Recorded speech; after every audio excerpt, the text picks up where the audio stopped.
کا صرف یہی بد کرداری کا مرحلہ نہیں تھا، اس کربلا کے صحرا کے اندر یزید نے جس طرح امام حسین رضی اللہ تعالیٰ عنہ کو شہید کیا اور حضرت امام حسین کے خاندان کو شہید کیا، جب مدینہ المنورہ پر یزید نے مسلم بن عقبہ کو مقرر کیا، جس کو بزرگوں نے مصرف بن عقبہ کہا ہے، تو اس کو کہا 3 دن تک مدینے کا حرم تمہارے لیے حلال ہوگا، جو چاہو تم کرنا، اور شامی فوجوں کو اجازت ہوگی۔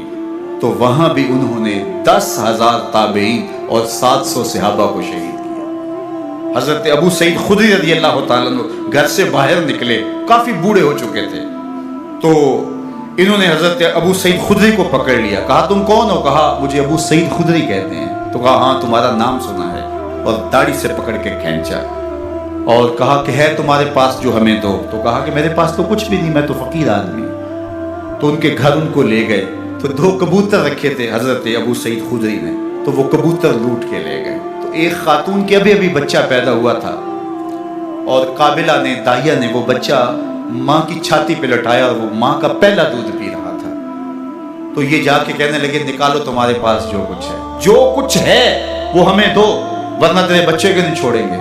تو ماں بچے سے مخاطب ہو کے کہتی ہے، ابھی بچہ پیدا ہوا ہے اور ماں سے پہلا دودھ پی رہا ہے، کہ بیٹے اگر میرے پاس کچھ ہوتا، وہ قیمتی سے قیمتی چیز بھی ہوتی، تیری جان کے لیے قربان کرتی، لیکن اس وقت میرے پاس کچھ ہے نہیں۔ تو ایک شکی آگے بڑھا اور بچے کو ایک ٹانگ سے پکڑ کے کھینچ کے دیوار کے ساتھ پٹک کے مارا، جس سے دماغ کا بھیجا نکل گیا۔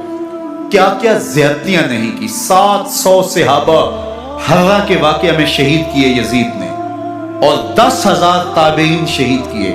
مسجد نبوی میں ممبر رسول کے ساتھ گھوڑے باندھے، اور وہ ممبر رسول اور مصلی رسول کے قریب لید کرتے رہے۔ 3 دن تک مسجد نبوی کے اندر گھوڑے بندھے رہے، اور مدینہ کی حرمت پامال کی۔ مدینہ کے گھروں کے اندر یہ بدکماش داخل ہوئے، اور جو بدکاریاں انہوں نے کی کلیجہ منہ کو آتا ہے۔ 1002 شیزائیں ان بدکاروں کی بدکاریوں کی وجہ سے کنواری حالت کے اندر حاملہ ہوئی۔ 3 دن تک مدینے کا حرم انہوں نے پامال کیا، اور پھر مکہ المکرمہ میں کعبہ اللہ پر گولے برسائے، اور کعبہ کا غلاف جل گیا۔ وہ تو یزید مر گیا، اور حضرت عبداللہ ابن زبیر رضی اللہ تعالیٰ عنہ نے اپنی خلافت کا اعلان کیا۔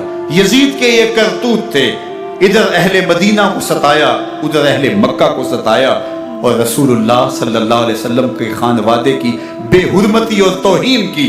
نہ صرف انہیں قتل کیا گیا، ان کی لاشوں پہ گھوڑے دوڑائے۔ ابن سعد اور شمر جو ہے وہ خیموں میں داخل ہوا، اور مخدرات اسلام کی چادریں چھیننے کی کوشش کی۔ حضرت زینب سلام اللہ علیہ نے مخاطب ہو کے کہا ہمارے چہرے کے رکھوالے چلے گئے ہیں، ظالم تو خیال نہیں کرتا ہم رسول اللہ کی بیٹیاں ہیں۔ حضرت شہربانو، حضرت زین العابدین اور حضرت زینب سلام اللہ علیہ، ان تینوں کو ایک اونٹ پہ باندھا گیا، اور باقی اونٹوں پہ باقی سادات کو، حضور کی شہزادیوں کو باندھا گیا، رسیوں میں جکڑا گیا، اور اونٹوں پہ باندھ کر کے کوفے کی جانب آگے آگے شہیدوں کے سر چل رہے ہیں، اور پیچھے یہ قافلہ چل رہا ہے۔ اور جب یہ قافلہ وہاں سے گزرا جہاں لاشیں پڑی تھی، امام زین العابدین 14 سال کے تھے اور بیمار تھے، اور ان کا حوصلہ نہ ہوا، وہاں غشی ان کے اوپر آنے لگی۔ اور وہ منظر ابن کثیر نے، باقی لوگوں سب نے لکھا ہے کہ پھر جب ان کی یہ حالت ہوئی تو پھر سیدہ زینب سلام اللہ علیہ، جنہوں نے ابھی تک بڑے حوصلے کے ساتھ ساری مشکلات کا مقابلہ کیا تھا، اب ان کے بندھن ٹوٹ گئے اور آنکھوں سے آنسو بہنے لگے، اور سیدہ زینب نے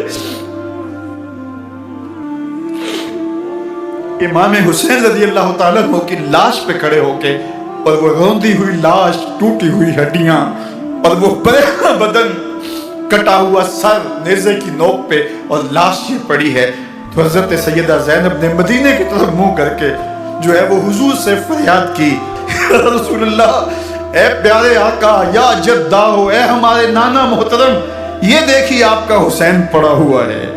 بدن سے کپڑے اتار لیے گئے، خاک ہوائیں اڑا رہی ہیں، اور اس کے اوپر چادر جو ہے وہ مٹی کی پڑ گئی ہے، یا محمد آہو۔ اور آگے فرمایا حضور آپ کی اولاد کاٹ دی گئی، اور پھر کہا بنا تو کا سبایا، حضور دیکھیے آپ کی بیٹیوں کے ہاتھ باندھ دیے گئے ہیں، اونٹوں پہ کس دیا گیا ہے، سرے شہیدہ آگے آگے چل رہے ہیں۔ راستے کے اندر ایک جگہ آئی اور ان کو اتارا گیا۔